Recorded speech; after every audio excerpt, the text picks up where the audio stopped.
بسم اللہ الرحمن الرحیم۔ حضرات محترم، میرے بھائی بہنوں اور بیٹیوں، میں حضرت صلی اللہ علیہ وسلم کی سیرت طیبہ بیان کر رہا ہوں۔ آج پہلی روایت حضرت فضل فرماتے ہیں کہ میں حضور صلی اللہ علیہ وسلم کی خدمت میں حاضر ہوا۔ میں نے دیکھا کہ حضور صلی اللہ علیہ وسلم کو بخار چڑھ رہا ہے اور سر مبارک پر پٹی باندھ رکھی ہے۔ حضور صلی اللہ علیہ وسلم نے ارشاد فرمایا کہ میرا ہاتھ پکڑ لے۔ میں نے حضور صلی اللہ علیہ وسلم کا ہاتھ پکڑا۔ حضور صلی اللہ علیہ وسلم مسجد میں تشریف لے گئے اور ممبر پر بیٹھ کر ارشاد فرمایا کہ لوگوں کو آواز دے کر جمع کر لو۔ میں نے لوگوں کو جمع کر لیا۔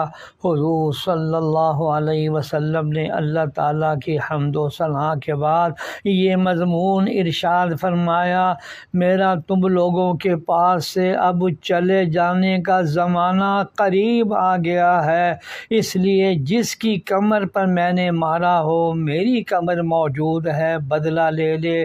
جس کی آبرو پر میں نے حملہ کیا ہو میری آبرو سے بدلہ لے لے۔ جس کا کوئی مالی مطالبہ مجھ پر ہو وہ مال لے لے۔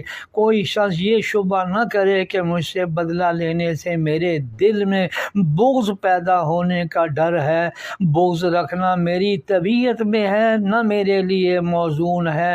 خوب سمجھ لو کہ مجھے بہت محبوب ہے وہ شخص جو اپنا حق مجھ سے وصول کر لے یا معاف کر دے، کہ میں اللہ جل شانہ کے یہاں بشاشت قلب کے ساتھ جاؤ۔ یا اللہ ہمیں بھی اس سیرت طیبہ پر عمل کرنے کی توفیق عطا فرما، آمین۔